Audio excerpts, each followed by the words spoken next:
I asked my Japanese wife, Naoko, if she had any early photos of her father. She replied that no, she didn't, since my father had burned her father's house down. You see, my father, John Racine Jr., was a 19-year-old tail gunner on a B-29 bomber.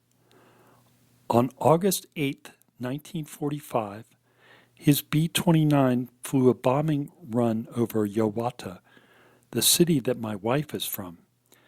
This is the diary entry from that day. We took off for our first daylight mission in weeks. We were all worried about Yawata, since it is the toughest remaining target in Japan.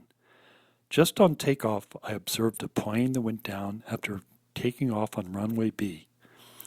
I can't see how anyone could possibly escape alive. The flames were visible for many miles. After an uneventful trip to the Empire, we assembled at the southern tip of Kyushu. After 45 minutes, we started in with a 9-plane formation. We observed B-24s going towards Japan with fighter escort.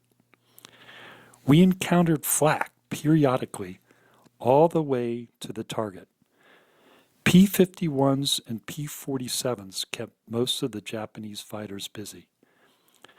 One Japanese came in from the tail. I gave him 2 bursts and he didn't come in very far. The flak over the target was the worst I've seen for a long time. Osaka and Nagoya were rougher though. We observed a few dogfights in the area. Our fighters saved us a lot of grief. The target burned fiercely with the smoke going up to 25,000 feet. On the way out, we saw B-17s going somewhere with fighter escort. The trip home was uneventful. At the time of my father's B-29 raid on Yawata, my wife's father was a 16-year-old high school student at a naval school outside of Yawata. His house burned down as a result of the bombing.